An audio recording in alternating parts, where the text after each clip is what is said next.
Assembled devotees. Before starting the class, we will take small bhajan. Jai Radha Madhava. Jai Radha Madhava. Jai Kunja Bihari.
संकीर्तन की जय। श्रील प्रभुपाद की जय। गुरुदेव महाराज की जय। हरे कृष्णा। रविवार के इस हिंदी भगवद गीता क्लास में आप सभी भक्तों का स्वागत है।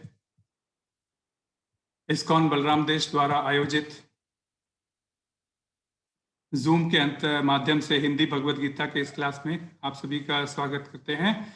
उपस्थित सभी वैष्णवों को मेरा दंडवत प्रणाम। मैं कृतज्ञता प्रकट करता हूं मंदिर के कार्यकारिणी समिति का, जिन्होंने मुझे आज ये अवसर प्रदान किया है कि मैं आपके समक्ष भगवान की महिमा का गुणगान, उनको ग्लोरीफाई कर सकूं, जिसे सुनने वालों के साथ साथ मैं अपनी स्वयं की भी शुद्धि कर सकूं। आज की यह कथा एवं संपूर्ण भजन संध्या का कार्यक्रम हिज होलीनेस जयपताका स्वामी गुरु महाराज को समर्पित है। तो हम जो सो आज अध्याय 3, जिसका शीर्षक है कर्मयोग, के हम 34वें श्लोक के ऊपर चर्चा करेंगे। तो श्लोक कुछ इस प्रकार है। इंद्रियस्येन्द्रियस्यार्थे रागद्वेषो व्यवस्थितो तयोर्न वशमागच्छेत् तो यस्य परिपन्थिनो। इंद्रियस्यार्थे रागद्वेषो व्यवस्थितो तयोर्न वशमागच्छेत् तो यस्य परिपन्थिनो। इंद्रियस्येन्द्रियस्यार्थे रागद्वेषो व्यवस्थितो तयोर्न वशमागच्छेत् तौहस्य परिपन्थिनो। अनुवाद तात्पर्य भाई एसी भक्ति वेदांत स्वामी श्रील प्रभुपाद के द्वारा। श्रील प्रभुपाद की जय। प्रत्येक इंद्रिय तथा उसके विषय से संबंधित राग द्वेष को व्यवस्थित करने के नियम होते हैं। मनुष्य को ऐसे राग तथा द्वेष के वशीभूत नहीं होना चाहिए, क्योंकि ये आत्म साक्षात्कार मार्ग में अवरोधक है। तात्पर्य, जो लोग कृष्ण भावना भावित है वे स्वभाव से भौतिक इंद्रिय तृप्ति में रत होने में झिझकते हैं, किंतु जिन लोगों की ऐसी भावना न हो उन्हें शास्त्रों के यम नियमों का पालन करना चाहिए। अनियंत्रित इंद्रिय भोग की भौतिक बंधन का कारण है, किंतु जो शास्त्रों के यम नियमों का पालन करता है वह इंद्रिय विषयों में नहीं फंसता। उदाहरणार्थ, यौन सुख बद्ध जीवन के लिए आवश्यक है और विवाह संबंध के अंतर्गत यौन सुख की छूट दी जाती है। शास्त्रीय आदेशों के अनुसार अपनी पत्नी के अतिरिक्त अन्य किसी स्त्री के साथ यौन संबंध वर्जित है। अन्य सभी स्त्रियों को अपनी माता मानना चाहिए, किंतु इन आदेशों के होते हुए भी मनुष्य अन्य स्त्रियों के साथ यौन संबंध स्थापित करना चाहता है। इन प्रवृत्तियों को दमित करना होगा, अन्यथा ये आत्म साक्षात्कार के मार्ग में बाधक होगी। जब तक यह भौतिक शरीर रहता है तब तक शरीर की आवश्यकताओं को यम नियमों के अंतर्गत पूर्ण करने की छूट दी जाती है, किंतु फिर भी हमें ऐसे छूटों से नियंत्रण पर विश्वास नहीं करना चाहिए। मनुष्य को अनासक्त रहकर इन यम नियमों का पालन करना होता है, क्योंकि नियमों के अंतर्गत इंद्रिय तृप्ति का अभ्यास से भ्रष्ट कर सकता है। इस प्रकार की राजमार्ग तक के दुर्घटना की संभावना बनी रहती है। भले ही इन मार्गों की कितनी ही सावधानी से देखभाल क्यों न की जाए, किंतु उसकी कोई गारंटी नहीं दे सकता कि सबसे सुरक्षित मार्ग पर भी कोई खतरा नहीं होगा। भौतिक संगति के कारण अत्यंत दीर्घ काल से इंद्रिय सुख की भावना कार्य करती रहती है। अतः नियमित इंद्रिय भोग के बावजूद भी च्युत होने पर हर संभावना बनी रहती है। अतः सभी प्रकार से नियमित इंद्रिय भोग के लिए किसी भी आसक्ति से बचना चाहिए। लेकिन कृष्ण भावनामृत ऐसा है कि इसके प्रति आसक्ति या सदैव कृष्ण की प्रेमा भक्ति के कार्य करते रहने से सभी प्रकार के इंद्रिय कार्यों से विरक्ति हो जाती है। अतः मनुष्य को चाहिए कि वह किसी भी अवस्था में कृष्ण भावनामृत से विरक्त होने की चेष्टा न करे। समस्त प्रकार की इंद्रिय आसक्ति से विरक्ति का उद्देश्य अंततः कृष्ण भावनामृत के पद पर आसीन होना है। श्रील प्रभुपाद की जय। हरे कृष्णा। ओम अज्ञानतिमिरान्धस्य ज्ञानाञ्जनशलाकया चक्षुरुन्मिलितं येन तस्मै श्रीगुरुवे नमः। श्रीचैतन्यमनोभीष्टं स्थापितं येन भूतले स्वयं रूप कदा मह्यं ददाति स्वपदान्तिकम्। वन्देऽहं श्रीगुरुं श्रीयुतपदकमलं श्रीगुरुं वैष्णवांश्च श्रीरूपं साग्रजातं सहगणा रघुनाथान्वितं तं सजीवं साद्वैतं सावधूतं परिजनसहितं कृष्णचैतन्यदेवं श्रीराधाकृष्णपदान् सहगणा रघुनाथान् विशाखान्वितांश्च हे कृष्णा करुणा सिन्धो दीनबन्धो जगत्पते गोपेश गोपिका कांत राधा कांत नमोस्तुते तप्त कांचन गौरांगी राधे वृंदावनेश्वरी वृषभानुसुते देवी प्रणमामि हरिप्रिये वाञ्छाकल्पतरुभ्यश्च कृपा सिन्धुभ्य एव च पतितानां पावनेभ्यो वैष्णवेभ्यो नमो नमः। जय श्री कृष्ण चैतन्य प्रभु नित्यानंद श्री अद्वैत गदाधर श्रीवासादि गौर भक्त वृंदा हरे कृष्णा कृष्णा कृष्णा हरे हरे हरे राम राम राम हरे हरे। हरे कृष्णा।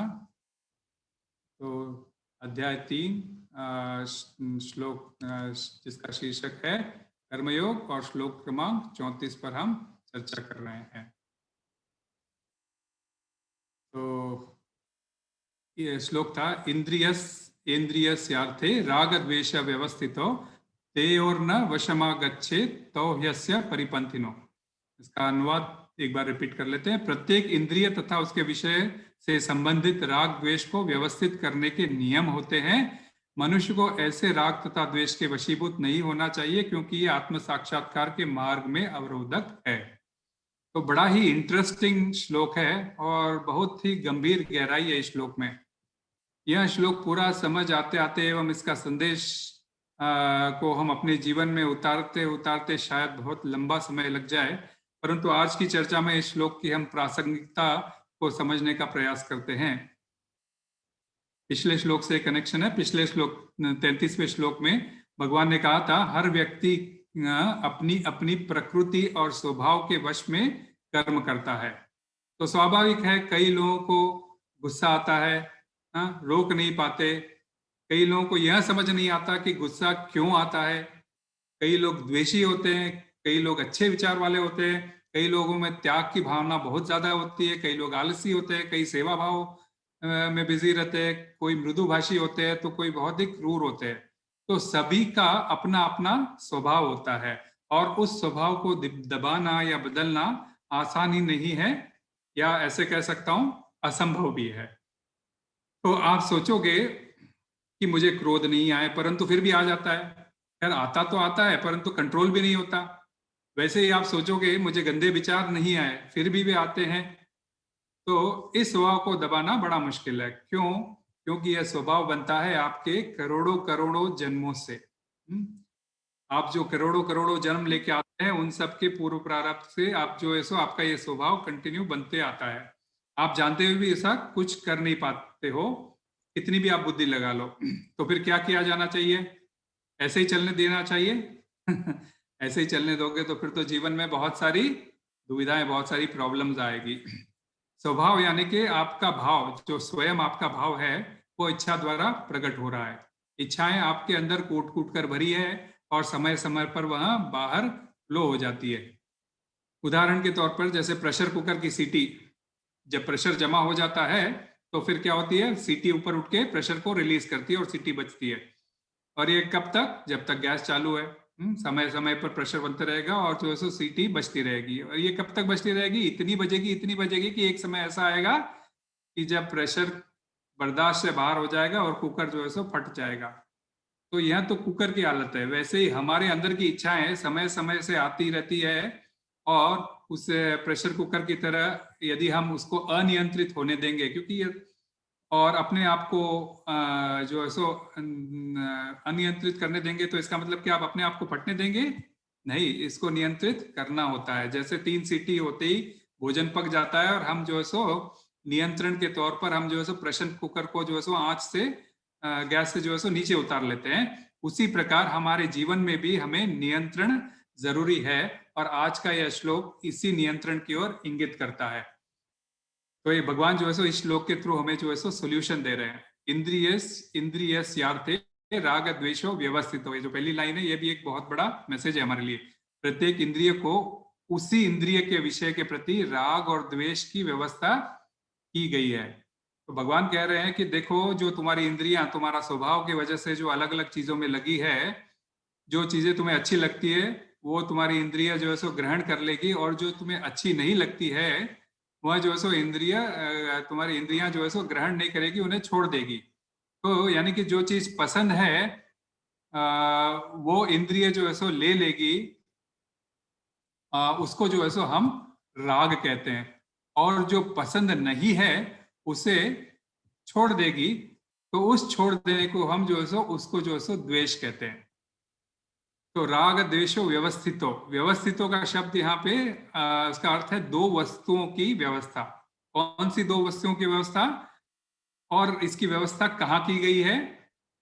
तो भगवान यहाँ कह रहे हैं ये दो वस्तुएं राग और द्वेष है, और इनके रहने की व्यवस्था इंद्रियों में ही की गई है। वो भी कहने का मतलब उनको जो रहने की जो जगह दी गई है वह आपके इंद्रियों में ही दी गई है, राग और द्वेष दोनों को। व्यवस्था का अर्थ है क्रम से रखा हुआ है ना। कोई चीज व्यवस्थित रखी हो, कोई सुंदर सा सजाया हुआ हो तो हम कहते हैं बड़ा व्यवस्थित रखा हुआ है, हाँ, या फिर अपनी निर्धारित जगह रखी हुई हो। तो वैसे ही है, राग और द्वेष को एक निर्धारित जगह पे रखा गया है, और वह है आपकी इंद्रियां। तो व्यवस्थित शब्द का प्रयोग करके भगवान हमें निर्देश दे रहे हैं कि प्रत्येक बद्ध जीवात्मा की इंद्रियां में राग द्वेष रहता है, और यह पहले से ही सुनिश्चित किया हुआ होता है। वैसे देखा जाए तो ये राग द्वेष केवल बद्ध जीव में ही नहीं बल्कि भगवान के दिव्य इंद्रियों में भी होता है, परंतु दोनों के इसमें अंतर है। बद्ध जीव की 5 ज्ञान इंद्रियां में से प्रत्येक इंद्रियों में अपनी विषय वस्तु का राग होता है जो उसे प्रिय लगती है, और जो उसे अप्रिय लगती है उसे उसे द्वेष होता है। उदाहरणार्थ के तौर पे हमारे कान, जो ये कर्ण इंद्रिय जो है सो कान जो है सो ज्ञान की इंद्रिय है, उसका विषय होता है शब्द सुने, है ना। तो हमारे कानों को मधुर संगीत सुनना या मीठे वचन सुनना अति प्रिय लगता है, और कर्कश वाणी, हाँ, ये जो है सो बड़ी अप्रिय लगती है। तो अतः ये जो संगीत सुनना, ये मीठी वाणी सुनना, ये हमारे लिए क्या हो गया? राग हो गया। और कर्कश वाणी सुनना हमारे लिए क्या हो गया? द्वेष हो गया, क्योंकि हम सुनना नहीं चाहते। ठीक उसी प्रकार त्वचा, त्वचा जो हमारी इंद्रिय की त्वचा इंद्रिय की हमारी विषय वस्तु क्या हो जाएगी? स्पर्श। कोमल तथा शीतल स्पर्श के लिए जो है सो हमारे उसके प्रति राग रहता है, और कठोर तथा गर्म स्पर्श के प्रति जो है सो द्वेष हो जाता है। उसी तरह हमारे जो तीसरा है नेत्र, नेत्र क्या है? सुंदर रूप के प्रति जो है सो आकर्षित होते हैं, तो वो राग हो गया, और कुरूप के प्रति द्वेष रहता है। जिह्वा जो है सो जिह्वा के इंद्रिय का विषय जो है सो स्वाद है, जिसे हम टेस्ट कहते हैं। तो स्वादिष्ट भोजन अति प्रिय लगता है, जो राग हो गया, और बासी या खराब भोजन द्वेष हो गया। तो और अंत में जो नासिका है, नासिका का विषय वस्तु क्या है? गंध होती है, सुगंध। तो गंध में सुगंध जो है सो राग हो गई, और दुर्गंध जो है सो द्वेष हो गई। तो ऐसी व्यवस्था था जो है सो पहले से ही हमारे इंद्रियों में निर्धारित है। ये हो गई हमारे भौतिक जगत की व्यवस्था। परंतु आध्यात्मिक जगत में भगवान की व्यवस्था ऐसी है जहाँ पे सभी विषय वस्तुओं को जो है सो हमें प्रिय लगने वाली ही होती है, उसमें कोई अप्रिय लगने वाली चीज होती नहीं है। श्रीमद् भागवतम के 3 स्कंद के 15वें अध्याय में वैकुंठ लोक का विस्तृत वर्णन हुआ है, विस्तार से वर्णन हुआ है, और जितने भी वहां पे श्लोक है वह सारे जो है सो इसी की ओर इंगित करते हैं। तो उसमें वहां कहा गया है कि जितनी भी शब्द ध्वनियां होती है वैकुंठ लोक में, वह हमारे इन कानों को प्रिय लगने वाली होती है। वहां के निवासी अत्यंत मृदुर स्वर में श्री कृष्ण का गुणगान करते हैं, और यहाँ तक कि भंवरे की गुंजन भी हमारे कानों को जो है सो प्रिय लगती है। जितना भी स्पर्श है वहां पे शीतल तथा कोमल होता है, जो हमारे त्वचा को अति प्रिय लगता है। गर्मी सर्दी नहीं का मौसम नहीं, बल्कि वहां पे हमेशा जो है सो बसंत ऋतु का समय होता है। ऐसा ये भागवतम में चर्चा आ रही है, मैं आपको उसके लाइंस का डिटेल बता रहा हूँ। वहां पे पुरुष और स्त्रियां, स्त्रियां यानी लक्ष्मी अति सुंदर होती है। वैकुंठ के लोग जो है सो बड़े अति सुंदर होते हैं, और वहाँ की रख रखाव, नगर की गलियां वगैरह सारी जो है सो बड़ी ही सुंदर होती है। कोई कूड़ा करकट नहीं होता है, सब साफ सुथरा होता है, जो नेत्रों को अत्यंत प्रिय एवं सुंदर लगते हैं। भोजन अत्यधिक स्वादिष्ट होता है और जिह्वा को बहुत प्रिय लगता है, और अनेक प्रकार के फूलों की खुशबू और साथ ही साथ तुलसी दल की खुशबू नासिका को प्रिय लगती है। ये कहने के मतलब ये है कि वहां पे कोई अप्रिय लगने वाली चीज वहां होती ही नहीं है। तो आध्यात्मिक जगत के निवासी इन समस्त भोगों को, क्योंकि ये सारी जो चीजें हैं, क्योंकि ये सारी चीजें हमें यहाँ पर भी मिलती है और वहां पर भी है। यहाँ पे हम लोग जो सो कुछ हमें जो पसंद है उसको राग कहते हैं और जो नहीं पसंद है उसको द्वेष करके नकार देते हैं, लेकिन आध्यात्मिक जगत के निवासी इन समस्त भोगों को कृष्ण भावनामृत में स्वीकार करते हैं। प्रभुपाद भी तात्पर्य में ये लिखते हैं, अर्थात कि मैं कृष्ण भावनामृत में ये जो है सो हमें प्रिय लगती है। अर्थात भगवान वे उनके उनकी धारणा क्या रहती है कि भगवान भोगता है और वे स्वयं जो है सो भोग्य है या सेवक है। जैसे घर का मालिक स्वयं घर का सुख सुविधाओं का भोग करता है और सेवन और उनके सेवक जो है सो उन भोगों को यदि वे भोगते हैं तो वे उपभोक्ता कहते हैं। जैसे कोई एक समझ लो आपके पास कार है या आप कार के मालिक हो और आपने ड्राइवर रख रखा है, तो आप कार के मालिक हो, आप भी कार में भ्रमण करते हो, आपका ड्राइवर जो आपकी सेवा कर रहा है, कार चला रहा है, वह भी जो है सो उस कार में भ्रमण कर रहा है। कहने का मतलब, लेकिन हुआ क्या कि आप जो है सो मालिक के तौर पे आप उसके भोक्ता हो और वही सेम सुख सुविधा, वही एसी जो तुम खा रहे हो वह एसी वह भी खा रहा है, तो वह जो है सो उपभोक्ता हो गया। क्योंकि वह कभी ये नहीं सोचेगा कि ये कार तो मेरी है, वह तो यही सोचेगा ये कार तो मेरे मालिक की है। ठीक वैसे ही वैकुंठ में कृष्ण परम भोक्ता है और सभी जीवात्माएं जो है सो उपभोक्ता होती है। तो ये है पहली लाइन का विश्लेषण। दूसरा, तयोर न वशमा गच्छेत यस्य परिपंथिनो, तो ह्यस्य ही परिपंथिनो। ये जो दूसरी लाइन है उसका अर्थ है मनुष्य को ऐसे राग तथा द्वेष, तयोर न वशम आगच्छेत, ये दोनों कौन, राग और द्वेष, वशम आगच्छेत के वशीभूत नहीं होना चाहिए, क्योंकि त्यो ह्यस्य परिपंथिनो, क्योंकि ये जो है सो आत्म साक्षात्कार के मार्ग पर अवरोधक होते हैं। तो हमने देखा कि पहला श्लोक की जो पहली लाइन है वह भौतिक जगत और आध्यात्मिक जगत दोनों के लिए लागू थी। इंद्रिय जो अपनी विषय वस्तु के प्रति राग और द्वेष की व्यवस्था होती है वह दोनों भौतिक लोक और जो है सो भौतिक जगत और आध्यात्मिक जगत दोनों में जो है सो ये लागू होती है। परंतु यह जो दूसरी लाइन है यह केवल और केवल जो है सो भौतिक जगत के लिए ही एप्लीकेबल है। ऐसा क्यों? क्योंकि इस लाइन में कृष्ण आत्म साक्षात्कार के बारे में बात कर रहे हैं जो भौतिक लोगों के लिए ही एप्लीकेबल होगा। आध्यात्मिक जगत में तो क्या है, सभी लोग जो है सो मुक्त जीव है। तो आत्म साक्षात्कार कल्याण का मार्ग है और जो भौतिक जगत से शुरू होकर वैकुंठ लोक तक जाता है, और संपूर्ण भगवद गीता की शिक्षा केवल उन्हीं लोगों के लिए है जो इस भौतिक जगत में है तथा इस भौतिक जगत से आध्यात्मिक जगत को जाना चाहते हैं। तो फिर भौतिक जगत में प्रत्येक व्यक्ति का क्या होता है, राग द्वेष के वशीभूत होता है। क्यों? क्योंकि उसका कृष्ण के प्रति अनुराग पूर्ण नहीं होता, वह अपने इंद्रियों में और उसके विषय के प्रति राग द्वेष के कारण सदा उसके वश में रहता है। उदाहरण हम देखने मिलता है कि विवाह के बाद पत्नी, नई नई पत्नी जब घर में आती है तो युवक के नेत्र इंद्रिय जो सो पत्नी के रूप के प्रति राग करता है, उसकी त्वचा स्पर्श के प्रति जो सो उसको राग रहता है। परंतु वही नेत्र इंद्रियां और स्पर्श इंद्रियां अपने घर में बूढ़े माँ बाप के प्रति द्वेष करती है। माता पिता का रूप और स्पर्श उनको अच्छा नहीं लगने लगता है। अतः इसी राग द्वेष के चलते वह अपनी पत्नी के वशीभूत होकर सेवा में लग जाता है। हम लोग देखते हैं कई बार ऐसा होता है और माँ बाप की सेवा जो है सो वह छोड़ देता है। तो यह राग और द्वेष का ही कारण है। जो लोग जो है सो भौतिक जगत में प्रेम समझते हैं वह दरअसल प्रेम नहीं, वह केवल राग और द्वेष ही है।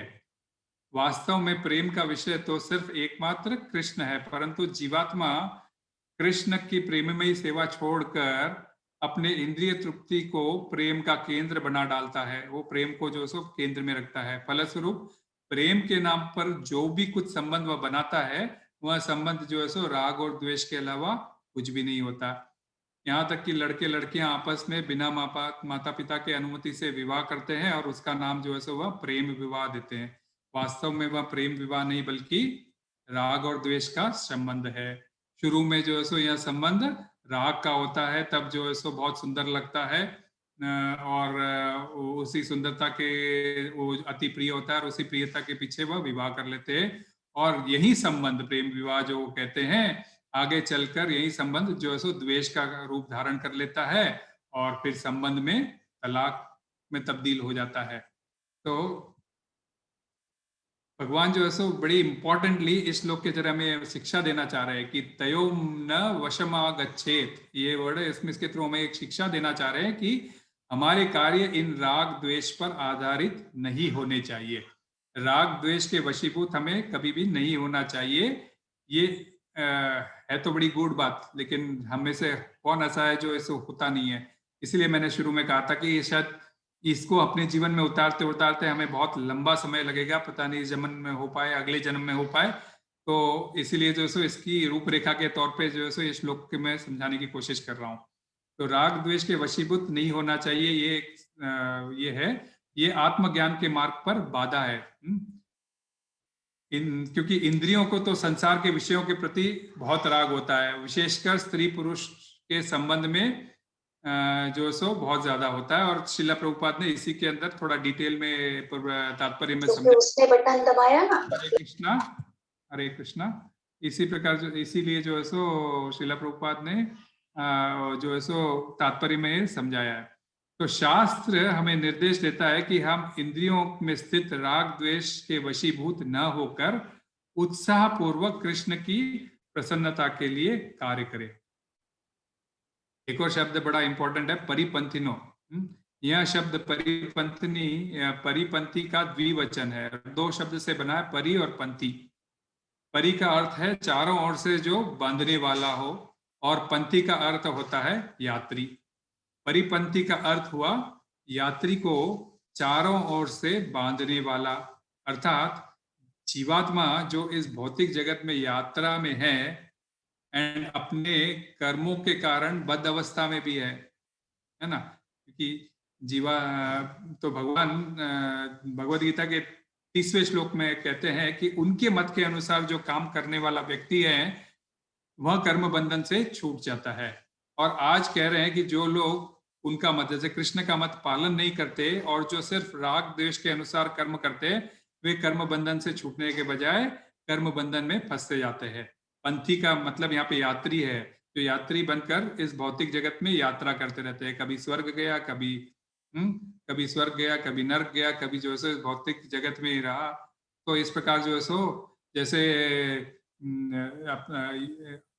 ये जो फेरी व्हील जो होता है जिसके अंदर बैठकर लोग सवारी करते हैं, कभी ऊपर जाता है, कभी नीचे आता है, कभी ऊपर जाता है, कभी नीचे आता है, उसी प्रकार जो है सो हम इस भौतिक जगत के अंदर स्वर्ग नर्क और अपने धरती में जो है सो इसका घूमते रहते हैं, यात्रा करते रहते हैं। और राग द्वेष तो ये राग और द्वेष क्या हो गया, परिपंथी हो। तो ये जीवात्मा जो ये ऐसे कर रहा है वह भटकने वाला, वह जो है पंथी हो गया। और जो राग और द्वेष के तहत वो जो अपने लाइक्स और डिसलाइक करता है वह परिपंथी, अर्थात उसको बंधन में बांधने वाला हो गया। तो राग और द्वेष बंधन बांधने वाला हो गया और पंथी जो है सो जीवात्मा। तो शास्त्र में ऐसे कई एग्जाम्पल है जो इस राग और द्वेष को जो है सो सिद्ध करते हैं। एक एक में एग्जाम्पल लूंगा। भरत महाराज राग रूपी परिपंथी द्वारा बंधे गए थे इस जगत में। भागवतम के 5वें स्कंद में एक कथा आती है जहां भरत महाराज पत्नी और बच्चों को त्याग कर जब आत्म साक्षात्कार हेतु जंगल चले गए थे, और वहां उन्हें जो है सो अपने वो जो है सो सन्यासी का जीवन बिता रहे थे, वहां उन्हें एक जो है सो शावक, जो हम इसको हिरण के बच्चे को जो कहते हैं, हिरण जब भी एक हिरणी ने कोई बच्चा दिया होता है और उसके पीछे बाघ आता है और वो हिरणी को खा जाता है, तो वो बच्चा जो है सो रह जाता है। इनफैक्ट वो जो एक प्रसंग आता है जहाँ पे वो कैसे उनका बच्चा उनकी गोद में आके गिरता है, तो उस हिरण के बच्चे शावक को बचाते हुए वे जो है सो उसे बचाकर जो है सो अपनी कुटिया में ले आते हैं और वहां उसकी देखभाल करने लगते हैं। उसे समय समय से खाना, समय समय से जो है सो ये उसका देखभाल करने लगते हैं। देखभाल करते करते वह उनको इतना ज्यादा प्रिय लगने लगता है कि उस पे जो है सो उनको राग हो जाता है। तो जब अंत में मृत्यु का समय आता है तब वही शावक यानी जो हिरण का बच्चा है उनकी चेतना में रहता है, और फलस्वरूप क्या होता है, जब उनकी मृत्यु होती है तो उनका अगला जन्म जो है सो हिरण का होता है। भगवान कहते हैं भगवत गीता अंत काले च मामेव स्मरण मुक्त्वा कलेवरं, तो जो जो जो आपके स्मरण में, उनके भगवान का नाम अगर आपके स्मरण में होता है तो आप जो है सो छूट जाते हो, या फिर आपके मन में उस समय जो व्यवस्था रहती है, आपका जो चिंतन रहता है, तो आपका जो है सो पुनर्जन्म उस पर्टिकुलर योनि में निश्चित होता है। तो अब इनका जन्म जो है सो अगला जन्म हिरण में हुआ। तो ये हो गया राग का एग्जाम्पल शास्त्रों से। और दूसरा द्वेष का भी एग्जाम्पल हम समझ लेते हैं शास्त्रों से। सुदर्शन नामक एक विद्याधर द्वेष रूपी परिपंथी द्वारा बंधा गया था।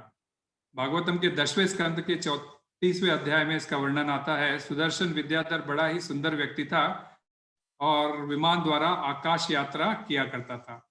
तो एक बार ऐसे ही विचरण करते हुए वे अंगिरा गोत्र के ऋषियों के समूह से गुजर रहा था। अंगिरा ऋषियों का समूह, अंगिरा ऋषि जो सो कुरूप थे, तो उन ऋषियों के कुरूप को देखकर वह हंस पड़ा और उनका मजाक उड़ाने लगा। क्यों? क्योंकि उसके नेत्र इंद्रियों को कुरूप से द्वेष था। तो परिणाम क्या हुआ? ऋषियों ने उसे श्राप दे दिया कि तू जो है सो हमसे देखकर जलने लगा है, तो तू जा जो है सो सर्प बन जा। तो सर्प की योनि में उनको जन्म मिला, सांप बन गया। क्योंकि सांप की योनि क्या है, वह हरदम जो है सो दूसरों से द्वेष ही करते रहता है और जब देखो किसी को भी वह जो है सो डस सकता है। तो ये शास्त्र में एग्जाम्पल देके बताते हैं कि राग और द्वेष हमारे लिए बिल्कुल उचित नहीं है। इसके लिए भगवान यहाँ कह रहे हैं कि हमें सचेत हो जाना चाहिए। ऐसे ही राग द्वेष में पड़कर हमारी स्थिति भी ऐसे न हो जाए, भरत महाराज और सुदर्शन विद्याधर की तरह। तो कृष्ण यहाँ शास्त्र के माध्यम से हमें एक टेक्निक बता रहे हैं कि कैसे राग द्वेष को हम जो है सो निग्रह में ला सकते हैं। केवल राग द्वेष को रोकने से, मन को मारने से कुछ नहीं होगा, उसमें जो है सो थोड़ी सी टेक्निक लगानी होगी। उदाहरण के तौर पे जैसे कोई नदी बह रही हो तो उसे कैसे रोकोगे? आप खड़े खड़े ऐसा हाथ से रोक पाओगे नदी को, बहते पानी को? बिल्कुल नहीं। अभी हमने देखा था उत्तराखंड में जो पानी का वेग आया था, हम तो आप पत्थर डालोगे उसमें तो वह रुकेगी नहीं, कैसे रोक पाओगे? तो रोक पाने का एक ही तरीका होता है, उसके ऊपर जो है सो बांध बांधना पड़ता है, तभी यह संभव हो पाता है। और बांध बांधने के लिए क्या होता है? एक तकनीक होती है, उसी के तहत जो है सो बांध बांधा जाता है। हमारे पास कई इंजीनियर है, भक्त लोग बताएंगे कि बिना तकनीक के आप पत्थर के ऊपर पत्थर लगा के बांध नहीं बांध सकते, अनलेस आप स्वयं भगवान की कृपा में हो। तो ये तकनीक है। केवल कंकर पत्थर से ये जो है सो बांधा नहीं जाता और पानी को किसी प्रकार भी आप रोक नहीं पाओगे। तो वैसे ही हमारी इंद्रियों का यह राग द्वेष, इनको रोकने के लिए एक टेक्निक है और वह हमें कहाँ मिलेगी? तो प्रभुपाद इस श्लोक में आता है शास्त्रों में मिलेगी। कृष्ण कह रहे हैं कि शास्त्रों को फॉलो करना चाहिए यदि आप राग द्वेष के प्रति आप आसक्त है तो आपको जो है सो शास्त्र फॉलो करना चाहिए। तो इन्हीं शास्त्रों का निचोड़ देकर श्रीला प्रभुपाद, जो हमारे जगत गुरु श्रीला प्रभुपाद है, हमको ये कुछ नियम बताए हैं। जैसे 4 नियम फॉलो करो, रोज 16 माला का जप करो, गुरु के शरण में जाओ और जो 4 नियम का फॉलो करो। तो ये सब जो है सो हमें जो है सो उनको उसमें निकाल के जो है सो यम नियम, जो अष्टांग योग के कई 8 पद्धतियां, लेकिन श्रीला प्रभुपाद ने हमको ये कुछ नियम जरूरी जो हमारे लिए फॉलो करने के लिए दिए हैं, ताकि इसको फॉलो करने से हम क्या होगा, आप जो है सो अपने इंद्रियों पर नियंत्रण कर पाने की स्थिति में आ पाओगे और राग द्वेष को धीरे धीरे आप भूल जाओगे। तो यम नियम का पालन करते हुए भी कभी कभी क्या होता है कि हम नीचे गिर सकते हैं। इसके लिए श्रीला प्रभुपाद ने हमें सचेत किया और कहा कि हमें बहुत जरूरी है कि हमें सचेत हो जाना चाहिए। वे कहते हैं कि जब तक हम जो सो भौतिक शरीर में रहते हैं, तब तक शरीर की आवश्यकताओं को यम और नियम के अंतर्गत पूर्ण करने की हमें जो है सो पूर्ण छूट दी जाती है। हम जो भी है जो सो भाई किसी का होता होगा, अब जो डेली सवेरे उठ के वॉकिंग जाता है, उसके बाद में आके कोई जो है सो अपनी मॉर्निंग का नाश्ता करता है, उसके बाद ऑफिस जाता है, उसके बाद में शाम में फिर कहीं एक कोई सत्संग में जाता है या फिर कहीं बाहर घूमने जाता है, कोई उसका कोई यम और नियम फॉलो करता होगा। तो शास्त्र आपको आवश्यकता है कि आपके उसके रहकर पूर्ण छूट जाती है, किंतु फिर भी ऐसे छूटों से हमें नियंत्रण पर, ऐसे छूटों के नियंत्रण पर विश्वास नहीं करना चाहिए। वह क्यों कि भाई हम जो है हम स्वस्थ रहे, ये रहे, ऐसा करके जो है कई नियम देते हैं, लेकिन शिला प्रभुपाद ने हमारे लिए तो कई स्पेशल नियम दे दिए कि आप 4 रेगुलेटरी प्रिंसिपल्स फॉलो करोगे, आप 16 माला का जाप करोगे, आप भक्तों का संग करोगे, आप मंदिर भगवान के अर्च विग्रह की सेवा करोगे, गुरु की शरण में जाओगे, अपने पास सारे रूल्स है। ये नियमों के अंतर्गत, तो यम नियम के अंतर्गत जो व्यक्ति काम करता है, वह मनुष्य जो है सो कभी कभी क्या होता है, फिर भी अपने पोजीशन से च्युत हो सकता है, मीन्स गिर सकता है। तो हमें इसके नियंत्रण पर हमें जो है सो विश्वास नहीं करना चाहिए। मनुष्य को अनासक्त रहकर यम नियमों का पालन करना चाहिए, क्योंकि नियमों के अंतर्गत इंद्रिय तृप्ति का अभ्यास भी उसे पथभ्रष्ट कर सकता है, यह प्रभुपाद कह रहे हैं। तो जिस उसका एक बहुत ही उपमा, एक सुंदर उपमा के साथ में वह लिखते हैं कि जिस प्रकार राजमार्ग तक में दुर्घटना की संभावना बनी रहती है। हम सभी जानते हैं राजमार्ग क्या है, नेशनल हाईवेज होती है। नेशनल हाईवे के ऊपर बड़ी देखभाल के साथ बनाया जाता है कि रोड इस प्रकार बनाई जाती है कि क्योंकि गाड़ियां बड़ी वेग से चलती है तो उस पर एक्सीडेंट ना हो, है ना, कि या फिर एक्सीडेंट ना हो, क्योंकि मीन्स उनको ऐसा सेफ पैसेज मिले, कोई बीच में खड्डे ना हो, ये ना हो, ताकि उसमें जो है सो किसी की क्षति ना हो एक्सीडेंट होने से। फिर भी कोई ये गारंटी दे सकता है कि भाई इस रोड पे आप गाड़ी चलाओगे तो एक्सीडेंट नहीं होगा? नहीं, ऐसी कोई गारंटी कोई भी नहीं दे सकता, क्योंकि और कोई भी ये नहीं कह सकता कि ये मार्ग अति ज्यादा सुरक्षित है कि इसके ऊपर कोई खतरा नहीं है, कोई एक्सीडेंट होगा ही नहीं, तो ये कोई नहीं कह सकता। राजमार्ग पर भी एक्सीडेंट होने की पूर्ण संभावनाएं रहती है, इसीलिए हमें सचेत रहना होता है। ठीक वैसे ही जो है सो हमें